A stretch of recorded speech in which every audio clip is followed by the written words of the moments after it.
पता चल गया कि महारानी कोई राजकुमारी नहीं बल्कि एक साधारण परिवार की लड़की है, तो बड़ी मुसीबत खड़ी हो सकती है। लेकिन यदि महारानी के गर्भ से कोई संतान जन्म ले ले तो फिर राजा कुछ भी नहीं कर पाएगा। मंत्री इसी दुविधा में एक दिन अपने नगर के नजदीक रहने वाले महात्मा जी के पास गया और उनसे अपनी पूरी परेशानी बताई। उसने कहा, महात्मा जी, मैंने एक साधारण परिवार की लड़की का विवाह राजा से करवा दिया ताकि हमारी प्रजा की भलाई हो सके, लेकिन अब मुझे चिंता हो रही है कि कहीं यह बात राजा को पता ना चल जाए। महात्मा जी ने शांत भाव से कहा, मंत्री जी, आपने राजा का विवाह धोखे से करवाया, लेकिन यह छल प्रजा के हित में था। परंतु एक बात ध्यान से सुन लीजिए, राजा के पाप इतने अधिक हैं कि वे अभी तक नष्ट नहीं हुए और इसी कारण उसके घर में संतान उत्पन्न नहीं हो रही।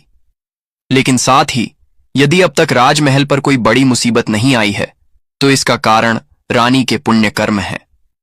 राजा ने तो आज तक कोई भी पुण्य का कार्य नहीं किया, लेकिन उसकी रानी धर्मात्मा है और उसी की वजह से प्रजा सुखी है। तुम चिंता मत करो, समय आने पर उनके घर में संतान का जन्म अवश्य होगा। महात्मा जी की बात बिल्कुल सही साबित हुई। कुछ ही महीनों के बाद यह शुभ समाचार मिला कि महारानी गर्भवती हैं।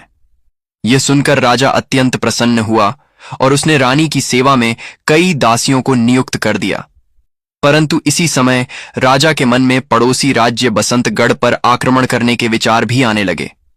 असल में कुछ वर्ष पहले बसंतगढ़ के राजा विजय सिंह ने अपनी पुत्री के विवाह के लिए एक स्वयंवर का आयोजन किया था। गलती से राजा चंद्रसेन को भी उसका निमंत्रण भेज दिया गया, लेकिन जब राजा विजय सिंह को इस भूल का एहसास हुआ तो उसने तुरंत एक दूत भेजकर राजा चंद्रसेन से वह निमंत्रण वापस मंगवा लिया। यह सुनकर राजा चंद्रसेन के अहंकार को गहरी ठेस पहुंची। उसने इसे अपने जीवन का सबसे बड़ा अपमान समझा।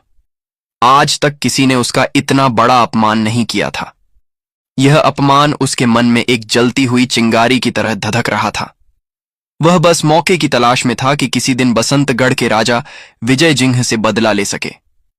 अब राजा विजय सिंह की एक और बेटी विवाह योग्य हो चुकी थी और राजा विजय सिंह उसे लेकर रतनगढ़ राज्य जा रहा था। राजा चंद्रसेन को विवाह में कोई दिलचस्पी नहीं थी, परंतु वह विजय सिंह पर आक्रमण कर उसके खजाने को लूटना चाहता था। एक दिन उसने इस विषय पर अपने मंत्री से चर्चा की। मंत्री ने उसे समझाते हुए कहा, महाराज, अब युद्ध के विचार को त्याग देना चाहिए। हमें पड़ोसी राज्यों से मधुर संबंध बनाने चाहिए। यदि हम शांति बनाए रखते हैं तो इससे हमारा राज्य भी समृद्ध होगा। लेकिन राजा को मंत्री की यह सलाह बिल्कुल उचित नहीं लगी। उसे लगा कि उसका मंत्री अब बुजुर्ग हो चला है और उसकी बातें व्यर्थ हैं। उसने मन ही मन निश्चय कर लिया कि अब वह किसी भी महत्वपूर्ण कार्य में अपने मंत्री से सलाह नहीं लेगा, बल्कि उसने यह भी विचार किया कि मंत्री को पद से हटा देना चाहिए और उसकी जगह किसी और को नियुक्त करना चाहिए। राजा चंद्रसेन ने अपने गुप्तचरों को बुलाया और बसंतगढ़ राज्य पर कड़ी नजर रखने का आदेश दिया। कुछ ही दिनों में गुप्तचरों ने सूचना दी, महाराज, राजा विजय सिंह अपनी छोटी बेटी के विवाह के लिए पूरे दलबल के साथ रतनगढ़ राज्य जा रहा है। वह पूर्णिमा के दिन प्रस्थान करेगा और इस अवसर का लाभ उठाकर आप बसंतगढ़ पर आक्रमण कर सकते हैं। इस युद्ध में बहुत कम नुकसान होगा, लेकिन आपको बसंतगढ़ का पूरा खजाना मिल जाएगा। राजा चंद्रसेन को यह योजना बहुत उचित लगी। वह बसंतगढ़ राज्य पर शासन नहीं करना चाहता था, उसे केवल वहां का खजाना लूटना था। आखिरकार वह दिन आ गया जब गुप्तचरों ने सूचना दी और कहा, महाराज, अब मार्ग पूरी तरह साफ है। राजा विजय सिंह अपने सैनिकों और दरबारियों के साथ यात्रा पर निकल चुका है। राजा चंद्रसेन ने अपनी सेना को तैयार किया और बसंतगढ़ पर अचानक आक्रमण कर दिया। उसकी सेना ने विजय सिंह के महल में प्रवेश कर सारा खजाना लूट लिया। जब राजा विजय सिंह रतनगढ़ से लौटकर अपने राज्य पहुंचा तो उसका महल पूरी तरह से तबाह हो चुका था। खजाना पूरी तरह से खाली था। अब उसके पास अपने सैनिकों को वेतन देने तक के लिए धन नहीं बचा था। राजा चंद्रसेन अपनी इस विजय से बहुत प्रसन्न था, लेकिन वह यह नहीं जानता था कि यह लालच और बदले की आग उसे किस अंधकारमय भविष्य की ओर ले जा रही थी। इस तरह से राजा विजय सिंह अब कंगाल हो चुका था। इधर राजा चंद्रसेन बहुत खुश था कि उसने अपने अपमान का बदला ले लिया। अब वह पूरी तरह निश्चिंत था। लेकिन मंत्री को यह भली भांति पता था कि बसंतगढ़ का राजा विजय सिंह इस अपमान को नहीं भूलेगा और निश्चित रूप से बदला लेने की फिराक में रहेगा। पहले मंत्री हर विषय में राजा की हां में हां मिलाया करता था, लेकिन इस मामले में उसने चुप रहना ही उचित समझा।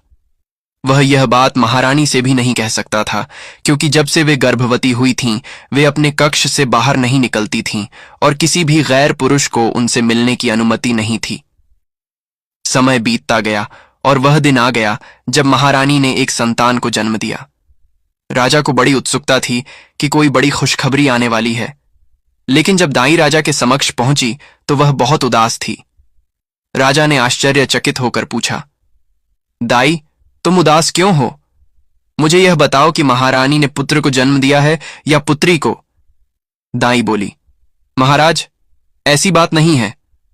असल में महारानी ने एक बहुत ही विचित्र बच्ची को जन्म दिया है।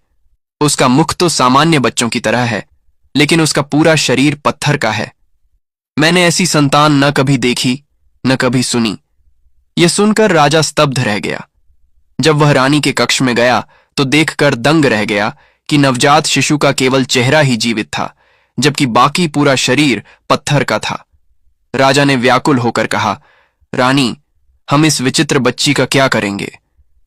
रानी ने दृढ़ता से उत्तर दिया, महाराज, अब तो हमें इसे इसी अवस्था में पालना होगा। आगे जो भी होगा वह प्रभु की इच्छा के अनुसार होगा। राजा को उम्मीद थी कि रानी कहेगी कि इस विचित्र बच्ची को जंगल में छोड़ दिया जाए, लेकिन जब उसने देखा कि रानी इस पत्थर की बच्ची को ही अपनी संतान मान रही है, तो उसे कुछ समझ नहीं आया कि अब क्या किया जाए।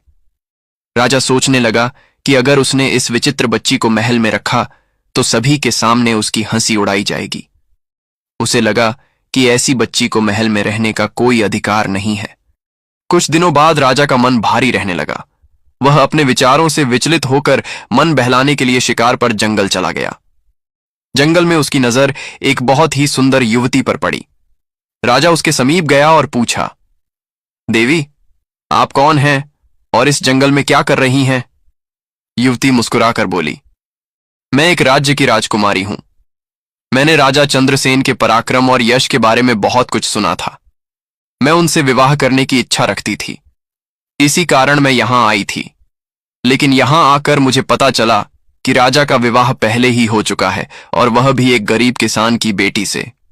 राजा चौंक गया। उसने तुरंत विरोध करते हुए कहा, देवी, आपकी यह बात असत्य है। मेरी रानी एक राजकुमारी है। युवती ने हंसते हुए उत्तर दिया, महाराज, यह सच नहीं है।